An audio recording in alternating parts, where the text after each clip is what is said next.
Yes, it's visible. Yeah, visible. Yeah. Okay. Yeah, great. So welcome you all again, and we are going to continue this chapter 3. It is all about the claim keyboards. And yesterday we have completed till this one. Ambition Run Wild will be starting today. No. We have completed even few part of the Ambition Gone Wild. In this, what is this version? This is not PDF actually. This is some other version where I am not able to put any mark. I don't know. If any one of you have the PDF version of this book, then to say so that this is EPUB version. There are some converters that are available also. EPUB to PDF. No, I have because I have a PDF version. I will share. I thought you already shared. That's why I haven't. But yeah, I will share PDF. Okay.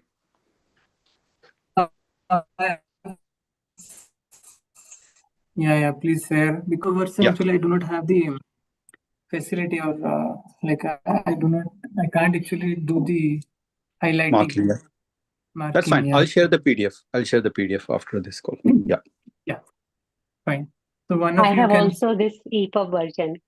EPUB, yeah. I mean. Yes.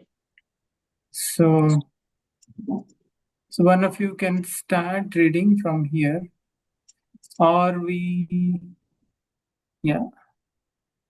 up to here we have completed yesterday. And so a little bit about yesterday's thing. Let me give a quick summary, because Milinji has not joined. So we are talking about the ambition defined, and in spirituality the author is saying that mostly the desire or the ambitions are termed as bad or negative, because like there is a famous quote that इच्छा मात्रम अविद्या, or like इच्छा ही दुख का कारण है, ऐसा माना जाता है. So spirituality, the ambitions or the desires are termed as negative, but he very rightly said that not all ambitions are bad, or not all desires are bad. We need to see intelligently and get a very good clarity which ambition is the right ambition and which is not, which has to solve a larger purpose, and that we should have and we must have. And he has this diagram wherein actually this ambition is stored in category either of the extreme end. They kill their ambition completely, or they run quite wild. The ambitions drive them and make them wild, and that is also not good. So we need to keep a balance between these two and stay grounded, so that we can actually progress holistically. And one of the things which he suggested is to ask why. The why of leadership. This is a very important term. And the more we ask this question why, we will get closer to the desire or the ambition. Now we are continuing the Ambition Run Wild, and one of you can start from here. From here, actually, we are supposed to start.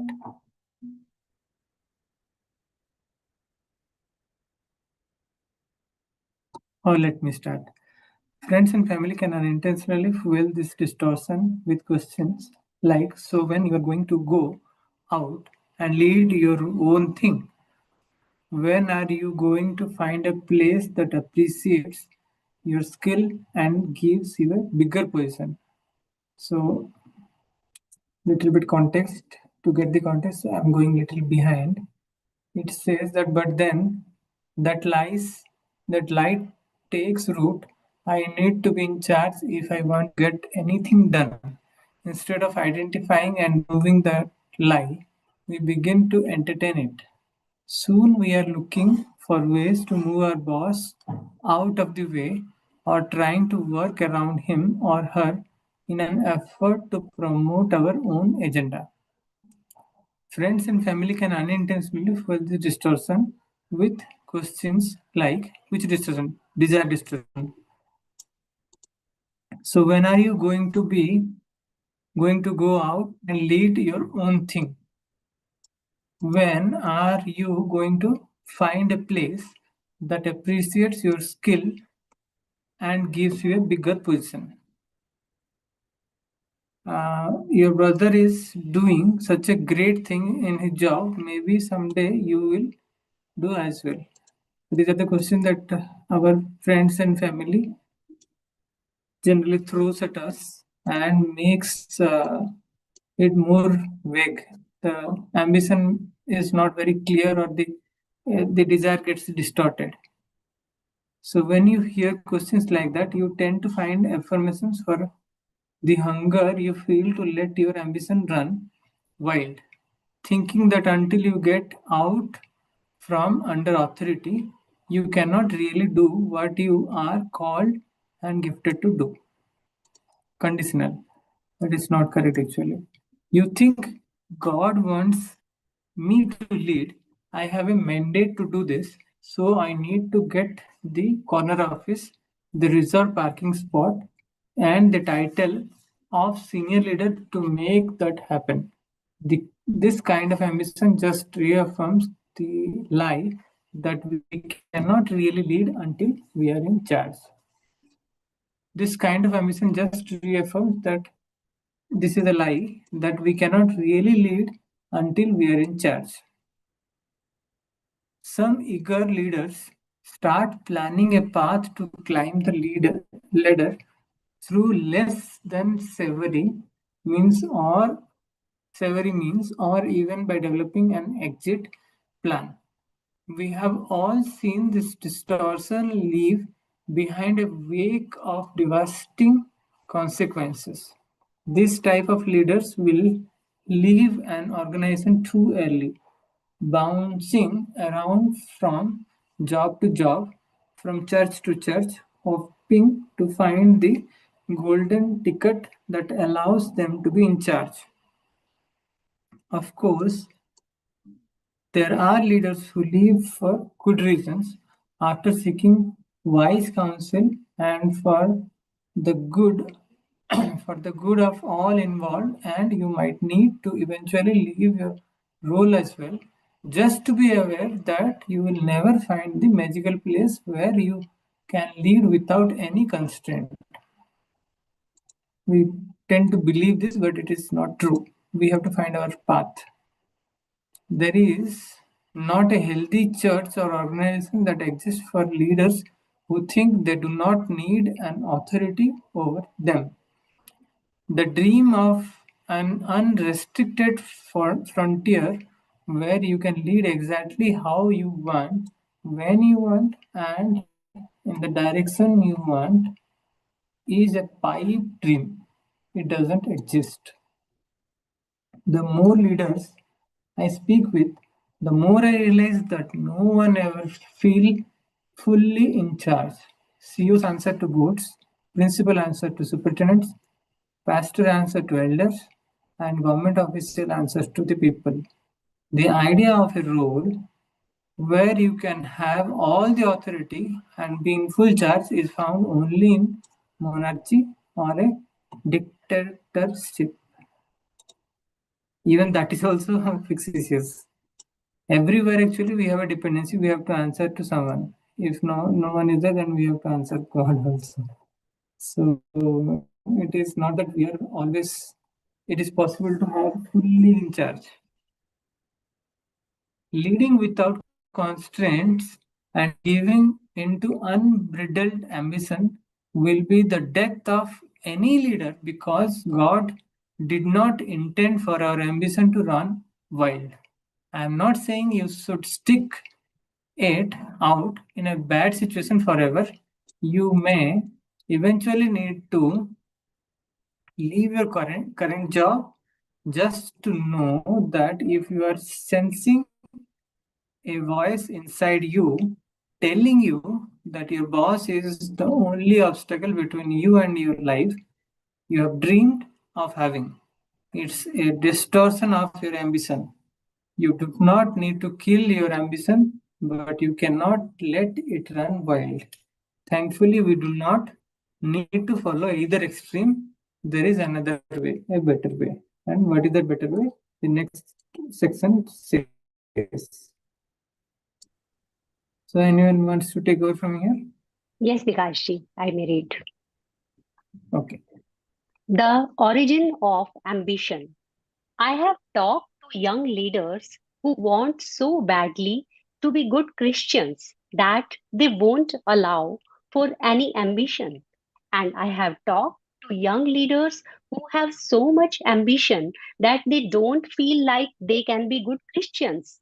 Neither of those is the answer. There is a more Jesus centered way that allows you to harness the ambition God put in you while remaining where you are. To understand, we need to go back to the origin of that ambition inside you, the genesis of it all.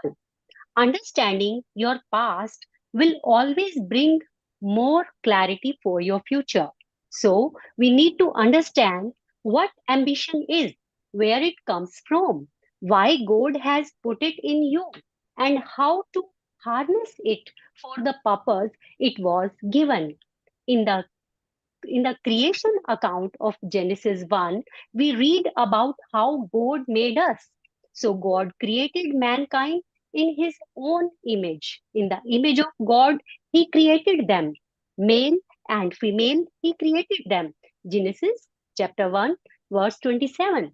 You and I were made in God's image, the image of day. We were stamped with the image of God, and that has been passed down to us from generation to generation from the beginning of time. If you have not processed the weight of that, now would be a great time. When God made you, He had made Himself in mind. I have had the beautiful and unforgettable moments of holding each of our kids for the first time. And at different times and in different forms, this verse from Genesis has inevitably popped into my head. I think about how this little delight, this bundle of joy I am holding, was formed in the image of God. This child was fashioned, designed, formed, and shaped in the image of the Creator, giving them the highest possible value. And the same is true of you and me. If imitation is the highest form of flattery, this truth speaks directly to our value. You are most valuable because you were created to be like your Creator. When God created the world, He attributed the highest honor to humankind by creating us in His likeness, with His characteristics, and imbued with His purposes. Tucked in the middle of this beautiful act, God named the purpose for which He created us. In the next verse, God gave two actions of purpose. God blessed them and said to them, be fruitful, increase in number. Genesis chapter 1, verse 28. Emphasis mine.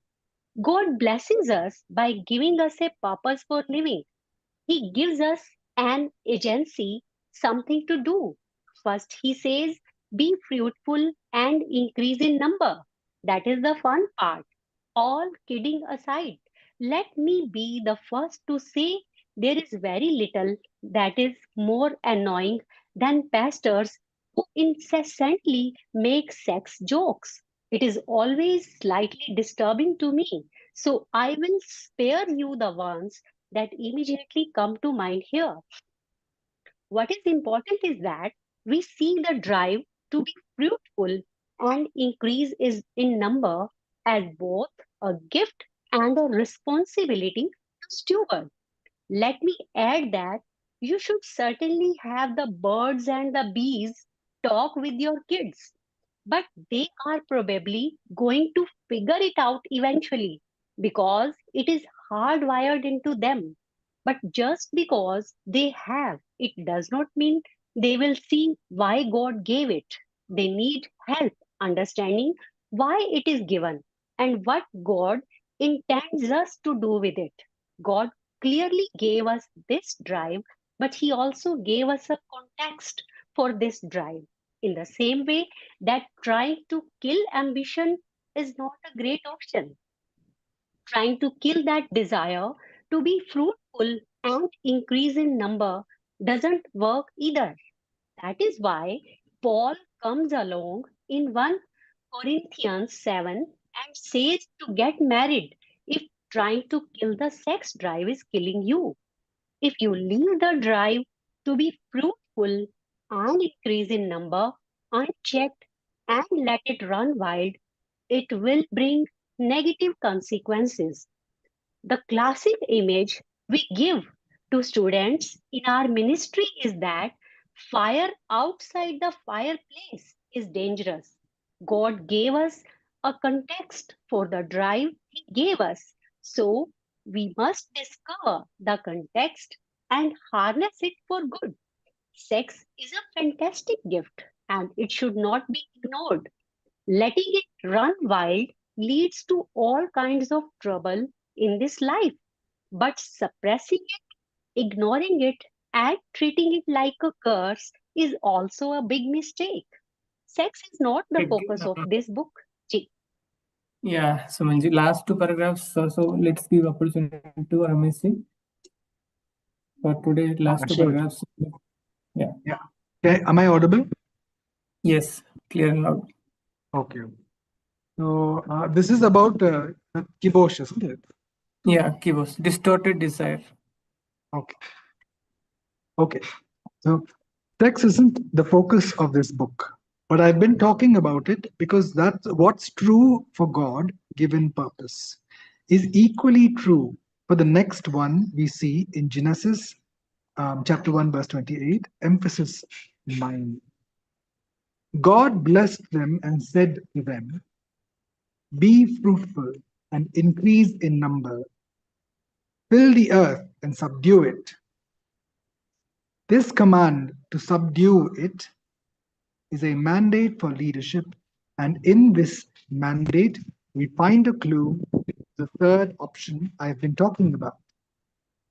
That little way that helps us understand what we should do with the ambition God has put inside us. The Hebrew verb that we translate in English as subdue has a greater depth in meaning than our English translation captures. To fully understand the intent behind the command, we have to remember the context in which God spoke this. So, where were Adam and Eve? They were where God had put them when He made them, in a garden. If we want to grasp this mandate, the context of the Garden of Eden has to be front and center in our minds. Yeah, Space. I think this is fine. We are 5 minutes beyond the schedule. 20 minutes gone. So let's continue from here tomorrow. Space to grow. If anyone wants to share any 1 or 2 line quickly, then please feel free to share.